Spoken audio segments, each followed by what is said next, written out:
Dada, kumbe leo unasoma? Mnachoshangaa kuna ajabu gani? Kwani elimu ina mwisho? Nasoma, hao wenyewe tu wanasoma. Mimi nisisome mimi nani? Haya bwana. Mimi ni wenzangu shuleni.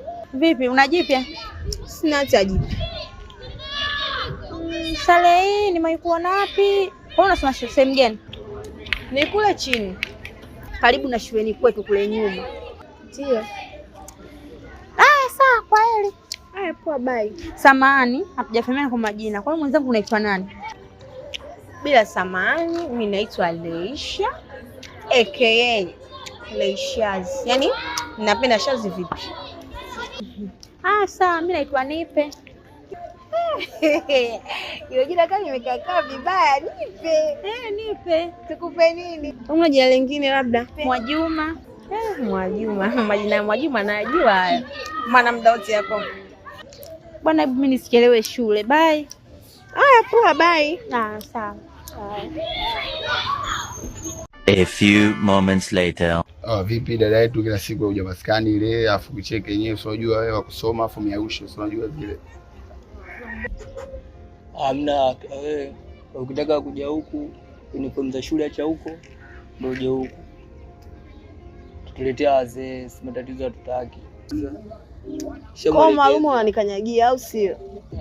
Na ukanyagia wapi? Wewe unalala babu. Sasa wakija hapa na uniform hizo unafikiri inakuaje?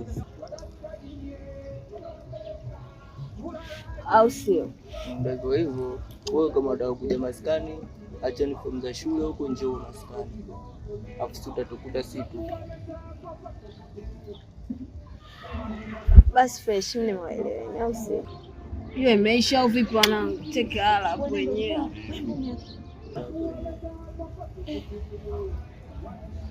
Vipi? Basi ingia na shule hujafika tu. Sikuamini kabisa. Kumbe safari ilikuwa moja, useme tu ndo hatukujua.